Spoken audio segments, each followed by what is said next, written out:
Meus companheiros da Start, como é que vocês estão? Espero que só good vibes e amor da vida de vocês. E hoje, conforme combinamos na segunda-feira, eu vou trazer para você o significado do número que você mentalizou.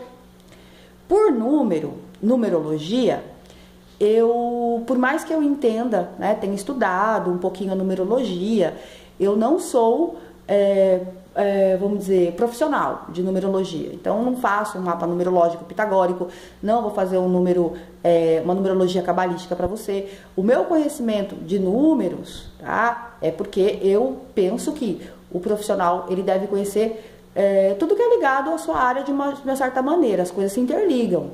Mesmo porque, quando eu penso em números, em relação ao tarô, então, vamos dizer assim, entre aspas, um termo para vocês poderem entender. É a numerologia do tarô. Porque cada arcano, do 1 ao 78, ele possui um número. Eles são numerados, são cartas numeradas. Então, essa vibração do número, ela tá ligada a uma carta aqui. Alguma carta que veio no seu mental, né? Se liga, se conecta com a energia de alguma carta que representa esse número, que é representada por esse número e não à toa. Porque quando a gente começa a estudar, a gente começa a entender a relação, tá? E isso, você pode dizer assim, mas eu não mentalizei a carta. Não, você não mentalizou a carta, você mentalizou um número. Agora, como o tarô, ele é baseado em imagens arquetípicas, em símbolos, em toda a arte ancestral da vida, os símbolos da arte ancestral da vida e sensações, evoluções que são do ser humano, pertinentes ao ser humano, de uma forma geral e atemporal. E ele fala de uma forma que traduz o inconsciente coletivo. Então, arquétipos, símbolos da vida, processos evolucionais, trajetórias evolutivas, ritos de passagem. Você, amiga, você sabe, você viveu, tá aí no seu inconsciente, tá aí, ou até aflorado de maneira consciente. Você tem esse conhecimento. E eu, você, nós estamos imersos no inconsciente coletivo. Somos todos um. Então percebe que a mesma sabedoria que é codificada no tarô, ela tá aí em você. Então quando você acessa o número que é um símbolo, você está decodificando algo que está aí no teu inconsciente, algo que quando você pensou no seu problema e veio o número tal, é o que está ali na tua impressão. E aí eu vou apresentar as cartas para vocês e vocês vão ter o start do start. Olha, é papo para muito vídeo isso daqui, é papo para muito vídeo, tem muito desdobramento. E em consulta, dependendo do caso, eu uso essa técnica e peço do 1 ao 22 ou peço do 1 ao 78. É muito interessante, dá certinho, bate certinho, porque é a tradução mesmo. Eu defendo a tese de que todos nós deveríamos estudar o tarô como uma ferramenta para estudar nós mesmos. Porque por mais que seja interessante a consulta, o trabalho ali do baralho mental, ele propicia muita iluminação, abrevia muita batida de cabeça. A coisa tá acontecendo ali, você já tá no baralho mental, amiga. Teve até, acho que é a Van. A Van perguntou, Tia Rara, você lê pra você? Como é que você faz quando você precisa de consulta? Olha, amiga, é assim, tem vezes que é igual um dentista, né? Igual um dentista, tem coisa que anatomicamente ele não consegue fazer. Então ele tem que ir num médico, num dentista, até amigo dele ou alguém que ele admire, né? E ele vai lá e faz o que é necessário. Ou periodicamente, que todo mundo tem que ir no dentista até o dentista. Agora, concorda comigo que um dentista ele tem o conhecimento suficiente para se manter, para saber o que para de certa forma se pré-diagnosticar, de certa forma se cuidar, de certa forma entender que aquela determinada atitude vai repercutir em determinado reflexo no dente dele. Então o baralho do dentista também é mental, né? porque ele tem uma formação, ele pratica. Então, assim sou eu. Muita coisa, a maioria das coisas, assim, da vida de um modo geral, minha, é ali, é através desse meu autoconhecimento. Eu mesma já tô vivendo, já tô lendo a carta ali na hora que tá acontecendo. É batata. Agora, de tempos em tempos, eu gosto de passar com alguma pessoa que eu confio, fazer uma consultona, e aí eu fico às vezes um ano sem, porque aquilo tá, eu entendo que as coisas têm processo para acontecer, e eventualmente quando eu preciso de uma segunda opinião, aí eu tenho também alguém sempre alguém que me ajuda numa segunda opinião, mas eu não tenho por hábito ficar me consultando muito, entende? Porque, como eu falei, eu já vivo tarologicamente, né? O olhar tarológico, cartomântico e oracular, já tô no start, everyday. Responde. Então, se você também gostaria de viver assim, entre em contato comigo, diariodacartomante@outlook.com. A gente pode trocar uma ideia a respeito de tarô, você pode saber do curso de tarô, e você pode também se consultar, diariodacartomante@outlook.com. Bora, amiga, vamos ver o que você escolheu? Quem escolheu o número 1 no joguinho passado? Número 1 veio decodificando no teu baralho mental a carta do mago. A carta do mago, ela vai ter uma relação com a carta da roda da fortuna, com a carta do sol, porque se você somar dá 1. Então tá tudo interligado, tem esse desdobramento. E é uma carta que fala de positividade, de iniciativa, de autoconfiança, de jogo de cintura. Como eu falei, do limão fazer uma limonada, se virar nos 30. E de conexão, uma conexão positiva com a espiritualidade, uma espiritualidade no aqui e agora. Sabe? Uma pessoa que está mais prática, uma pessoa que já está querendo resolver de maneira muito eficaz ali, entendeu? Sem muita enrolação, vamos direto ao ponto, vamos resolver, vamos pra galera. Então a carta do mago, ela traz isso, ela traz esse empreendedorismo. Também ela repercutiria no as, que o as é o potencial, é todo o potencial para resolução, né? E para novos começos. A carta número 2, ó, gente, lindo! A carta número 2, ela é a vibração da papisa, que também nós encontramos ela na carta da força e encontramos ela na carta do julgamento. Então você vê que aqui é uma vibe mais espiritual, uma vibe mais energética. Tanto a carta da força quanto a carta do julgamento. E inclusive, no start da Dona Clotilde, eu falo dessa ligação da Rainha de Paus com a força e com a papisa. Então, tem toda uma energia para resolver, mas tem uma sabedoria, tem uma maturidade, tem um entendimento aqui.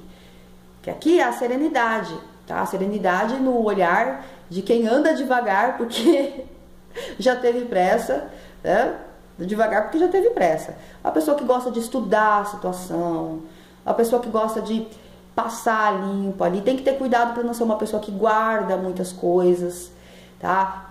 E entender até que ponto realmente é o momento de esperar a situação mudar ou esperar uma ajuda, porque o não fazer, muitas vezes, o esperar a pausa, ela é necessária e positiva, mas tem que ter cuidado para isso não ser uma passividade gratuita, tá? Mas de maneira geral é uma carta positiva, é uma carta de geração, como eu falei, e não é à toa que ela é a garota propaganda do nosso canal, né, a Papisa.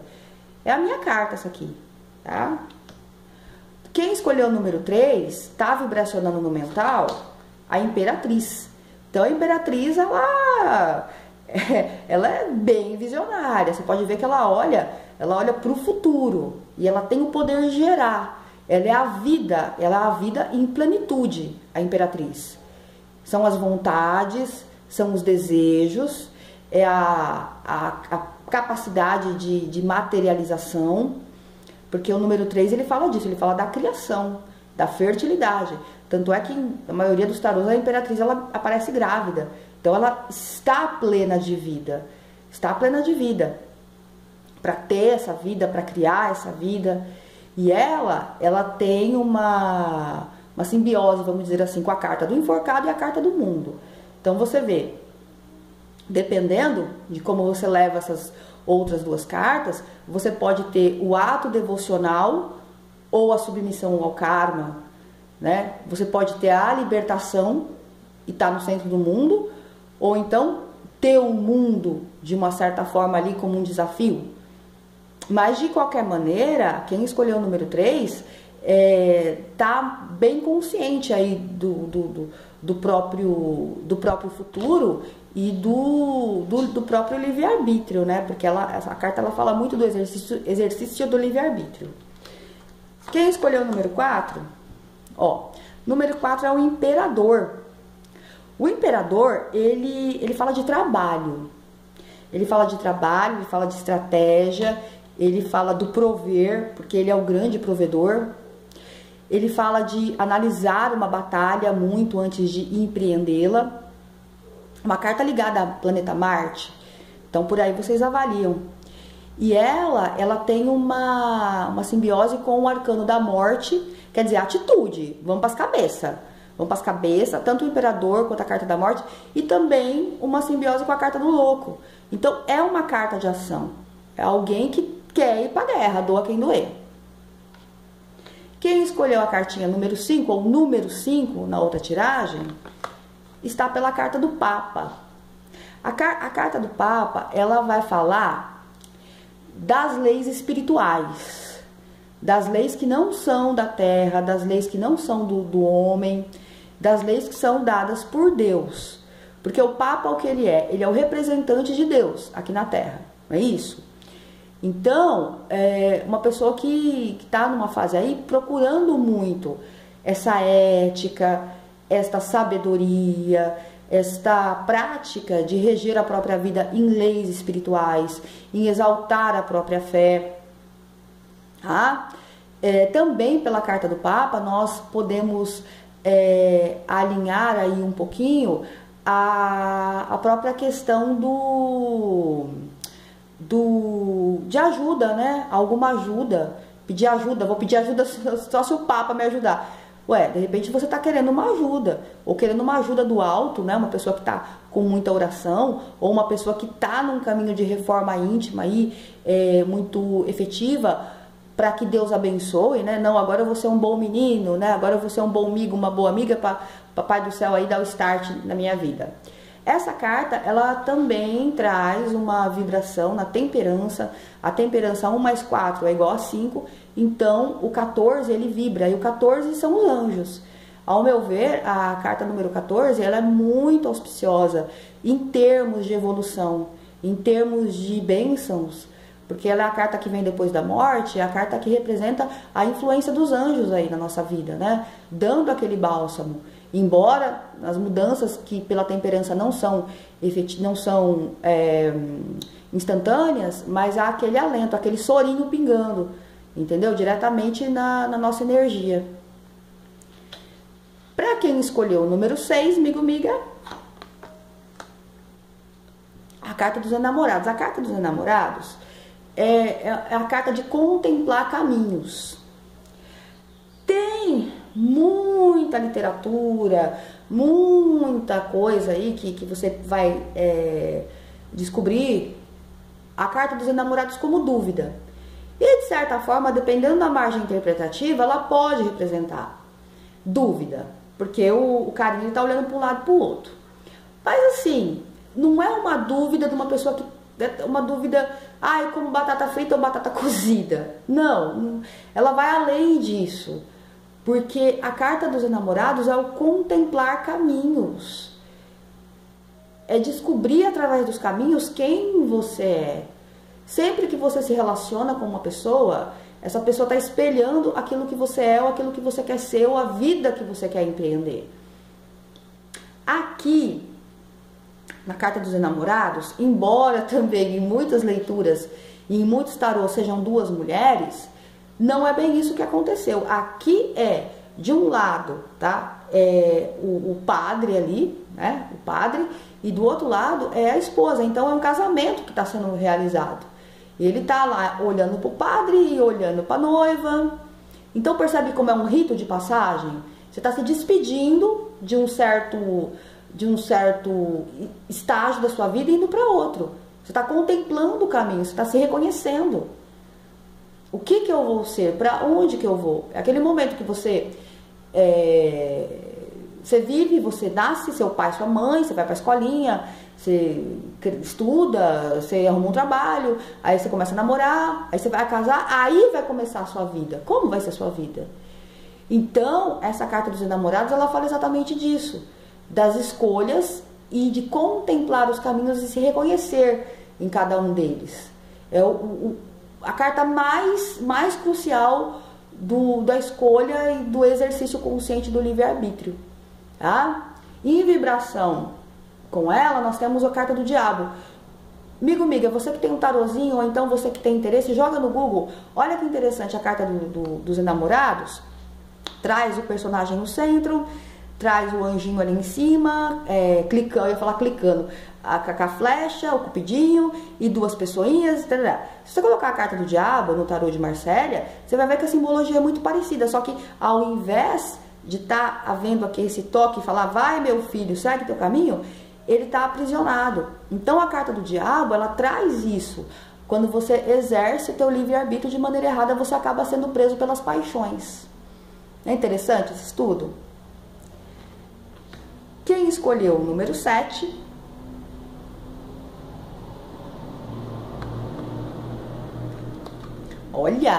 Olha. Gente, eu sonhei com essa música, eu juro que eu sonhei com essa música. Agora eu olhei essa carta e eu sonhei essa noite, eu juro pra vocês. Música da Tracy Chapman. Antiga, quem lembra? Faster car. Vocês lembram?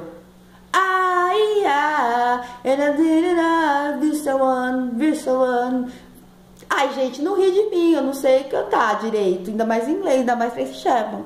Ela fala fast car. E aí eu lembrei agora. Disso aí. Ai, que coisa, né? Por que será que eu lembro? Será que eu tô com o carro no baralho mental? Hein? Será, amiga? Bom, carta do carro é a carta aí. Você vê que tudo, se você depois eu vou fazer um vídeo pra vocês explicando a trajetória mesmo dos arcanos, tá? Que vocês vão entender que é tipo um quadrinho, uma carta tá ligada à outra. Você vê que ele tomou a decisão, aqui ele já tá indo pra lua de mel dele, já tá indo pra casa dele, enfim. Mas a carta do carro aqui no contexto significa ter um veículo. Então, é autoconfiança, é uma decisão que já foi tomada, já está indo, já está de peito aberto, com todas as condições para chegar, tá? Vai ter obstáculo, porque obstáculo, diferenças no caminho, o caminho ele sempre, toda a paisagem. A paisagem ela pode ser reta, mas ela vai ter umas pedrinhas, ela vai ter uns terrenos aí meio difíceis, pode ter subida, pode ter descida, enfim. Mas você tá com o seu carro, você sabendo dirigir, não é isso? Então, o carro ele significa uma maior rapidez, uma maior condição, um maior favorecimento para que você possa, guiando, porque depende de você guiar. Depende de você guiar. Você guiando, você chegar ali e atravessar o caminho que você quer. E se esse arcano vem na sua cabeça, se você escolheu o número 7, significa que você tá de frente com o teu destino. Significa que você quer encarar de frente, significa que você tem essa condição. Teu inconsciente está mostrando para você que você tem instrumentos. Você precisa, como sempre diz nessa carta, os dois cavalos, as duas polaridades. É preciso você usar a tua alma, as tuas qualidades e inqualidades, a tua luz e sombra que se complementam, guiar tudo isso ao seu favor, para te impulsionar lá para frente. Mas que você tem coragem, que a decisão já está tomada, que tem como você se deslocar, se direcionar. Só que a carta do carro ela é mais do que assertiva. E a carta do carro ela tem esse parentesco, vamos dizer assim, com a carta da torre. Carta da Torre, 167, 7, tá? Carta 16, que ela vibraciona no 7 também. Então, mesmo que você tenha que jogar tudo fora, como na Carta da Torre, que muita gente teme quando a Carta da Torre sai, mas a Carta da Torre muitas vezes pode ser uma libertação. Pode ser uma libertação. Pode ser essa atitude aqui, que está intrínseca na Carta do Carro, tá? Número 8. Carta da Justiça, uma carta que eu também gosto muito, porque ela, embora fale da justiça dos homens, né, muito ligada a papéis e tudo, como pode aparecer na vida de vocês, embora ela fale da justiça dos homens e tudo, ela também fala da justiça divina. Ela é uma carta que traz, como eu falei, né, ela saiu, eu não lembro em que número que ela saiu lá no outro start, mas eu lembro que ela saiu. E ela fala de ajustes, cumprimento de lições, vamos colocar assim, que essa vida aqui, ela é nosso caderninho, o caderninho da nossa alma. É o caderninho da nossa alma, a gente está aqui estudando, fazendo lição. Então, a Carta da Justiça, ela significa muito isso. As lições que nós estamos fazendo. E muitas vezes a gente recebe chamada prova escrita, prova oral, prova surpresa, dissertação. Sabe aquela coisa? Quando você menos espera hoje você vai fazer sozinho. Hoje a gente vai ter uma chamada oral. Então a Carta da Justiça, ela fala isso, né? De como estamos com as nossas lições, né? E existe o conteúdo programático. Se você tem que estudar um ano letivo inteiro, por mais que você já tenha alcançado a nota, pelo menos na minha época era assim, tá, gente? Eu não sei como é que tá agora, mas, enfim, entendam, adaptem. Por mais que você tenha alcançado a nota, bem antes das férias, do final do ano e tudo, você ainda tem que continuar indo na escola porque existe um tempo para você frequentar ali. Muitas vezes quem cumpre, chega tal dia, assim, uma semana, 2 semanas antes, já pode ficar mais de boa, já é às vezes até liberado, mas não tipo, fechei a nota em outubro, não vou mais, fica 3 meses sem ir. Não existe isso, porque senão você não cumpre a grade programática ali de outra forma, percebe? É igual eu uma vez eu fui fazer o concurso público, né? E, cara, fiz a prova, acabei rapidinho, fiquei super empolgada, já queria ir embora, né? Quem quer que ficar lá? Mas tinha o tempo, né? Tive que ficar 1 hora lá esperando e outras pessoas também, porque a gente já tinha terminado, mas não podia sair dali, porque tinha o tempo X pra você poder sair mesmo que você tivesse terminado. É como as coisas são, é como tem que ser, é o que tá combinado. Tá? Então a Carta da Justiça, ela fala disso, da nossa programação, do nosso astral, da gente fazer o que a gente se comprometeu, de cumprir direitinho a lição, espiritualmente falando, tá? E das situações ali, né, de ter uma objetividade, porque a justiça, ela não vê pela emoção, ela vê pelo seu bem, ela é funcional. O que é justo? Por mais que a justiça de repente entenda que o rapaz, ele cometeu um assalto. Um exemplo, tá, gente? O rapaz cometeu um assalto, porque ele tinha que alimentar a família, a filha era doente. Ela pode até atenuar, mas ela não vai falar, nossa, é inocente, porque tem uma pena a ser aplicada, a pessoa tem que pagar por aquilo, legalmente falando. E assim é no espiritual também. Há atenuantes, sabe, situações ali que são... A pena vamos dizer, adequada a cada caso, mas não existe assim uma imputabilidade por conta do emocional. É isso que eu quero que vocês entendam. Então a gente tem que aprender também a ter esse mesmo olhar perante nossa vida e as nossas pessoas,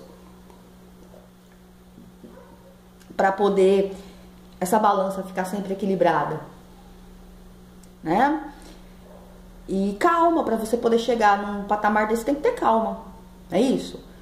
Tem que ter absoluta calma, tem que ter absoluta...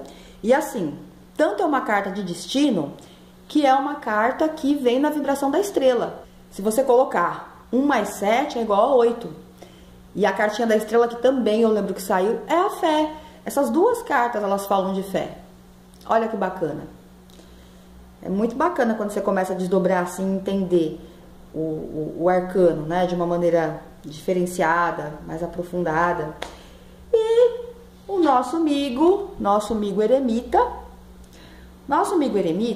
ele fala de... Ele assim, gente, ele não tá sozinho porque ele não tem ninguém. Ele subiu, é uma coisa que você tem que pôr na cabeça. Ele subiu lá no alto da montanha, porque o eremita vem no alto da montanha.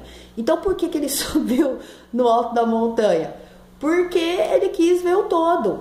Ele quis se afastar, ele quis um tempo.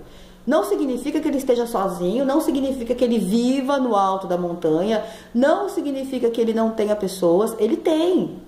Não significa que ele seja pobre, tá? Que ele esteja passando por dificuldades. Não significa nada disso. O que significa do eremita é que ele, de alguma maneira, ele optou nesse momento, um momento que ele já está maduro, porque quem disse que o eremita é necessariamente velho? Ele pode estar numa fase da vida dele que ele não tá nem aí pra aparência, deixou a barba crescer, tá? Deixou o cabelo crescer, enfim, isso dá um aspecto menos jovial para ele. Então, por aqui você vê que é uma pessoa desprendida, uma pessoa desapegada, uma pessoa que pela experiência de vida, pelo que já estudou, pelo que já viveu, tá? Se resolveu ali, se desprendeu, se desapegou, uma coisa OLX, desapega, se desapegou de vaidade, se desapegou de pessoas. Isso não quer dizer que ele não ame, porque o eremita, ele é uma carta que traz muito amor, muita generosidade, vibração do 9, e o 9 é um dos números de maior generosidade. Tanto que eu nasci no dia 9 de agosto. Gente, 9 de agosto. Oi. É 9 de agosto que eu nasci. Então, a pessoa nasceu no dia... a pessoa aqui do 9, o eremita arcano 9, ele traz isso. E por que ele subiu no alto da montanha? Porque ele queria estudar, porque ele queria entender, porque ele queria praticar aquilo que ele aprendeu, porque ele descobriu que menos é mais... Porque ele procura uma outra iluminação, porque ele quer estar no alto, mais perto de Deus, os valores dele são outros, o entendimento dele de sucesso, de realização é completamente outro. Então, se você vibrou esse número, muito dessas coisas que foram faladas, claro que tem outros detalhes que existem aqui, mas, em linhas gerais, muito disso que foi falado tem a ver aí com o que está incutido no teu psique. E a carta do eremita número 9, ela tem uma conexão com a lua. Só podia, né? E a lua 1 mais 8 é igual a 9, que é igual o eremita. Então são cartas que têm a ver, que têm vibração.